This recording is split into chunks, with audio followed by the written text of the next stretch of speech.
तर रायगड जिल्ह्यामध्ये मुसळधार पाऊस झाला। रायगडमधील भात शेती संकटात सापडलेली आहे। शेतामध्ये पाणी साचल्याने शेतकरी हवालदिल झाला। शेतकरी वर्गात आता चिंतेचं वातावरण निर्माण झालेलं आहे। तर रायगडमधील शेतातून आढावा घेतला आमचे प्रतिनिधी भारत गोरेगावकर यांनी। पाहूयात। रायगडमध्ये मान्सून वेळेच्या आधी दाखल झालाय। त्यामध्येच 2 दिवस पावसाची दमदार हजेरी राहिली। सर्वसामान्यांचं जनजीवन विस्कळीत झालं असताना नेमकं शेत शिवाराचं काय चित्र आहे ते आपण पाहू शकताय। आपण ही दृश्य पाहताय, ही रायगड जिल्ह्यातल्या शेतीची आहेत। भाताचं कोठार असं रायगडच्या शेतीची ओळख आहे। पावसाची आतुरतेने वाट पाहिली जाते, कारण पावसाच्या पाण्यावरती भाताचं मोठं पीक घेतलं जातं।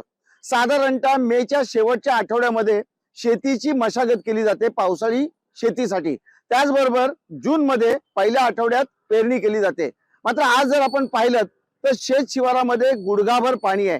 त्यामुळे ना शेतकरी पेरणी करू शकत, ना नांगरकी करू शकत, अशी अवस्था रायगडच्या शेतकऱ्यांची झालेली आहे।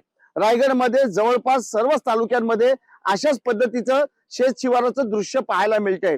यावेळी मान्सून वेळेच्या पूर्वी दाखल झाला आणि सतत 2 दिवस दमदार पद्धतीने बॅटिंग पावसाची सुरू आहे। त्याचा फटका आता शेतकऱ्यांना बसतोय।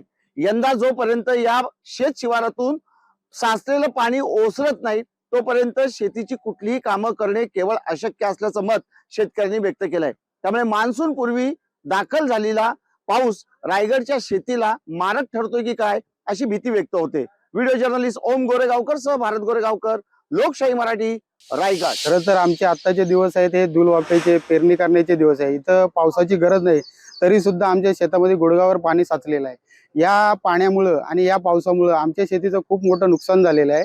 आम्ही आता इथून पुढं म्हणजे अशी परिस्थिती झाली की साधारणतः हा पाणी जायचं सर आम्ही ना पेरणी करू शकत, ना शेतीचं कुठलं काम करू शकत।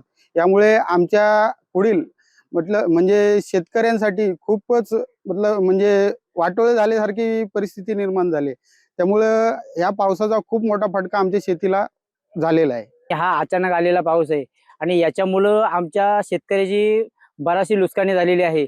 आता सध्या पेरणीचे दिवस चालू असताना आता अचानक पाऊस झाल्यामुळं ढोपारवर गुडघावर पाणी जवळजवळ शेतामध्ये आमच्या आहे। येणाऱ्या शेतीसाठी लागवडीसाठी रोपं तयार होऊ शकत नाहीत आणि त्याचा फटका आमच्या सर्वसामान्य शेतकऱ्यावरती पडणार आहे। तर भविष्यात येणाऱ्या कोणत्या प्रकारे अशी जर हानी होत असेल तर याचा सरकारने योग्य तो विचार करून आम्हाला शेतकऱ्यांसाठी मारक असं कोणत्या प्रकारे बियाणं आता उपलब्ध बाजारामध्ये मिळणार नाही।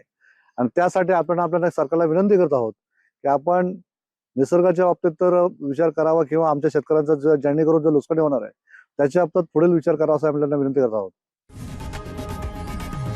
लोकशाही मराठी ऐका, पहा, जागरूक रहा।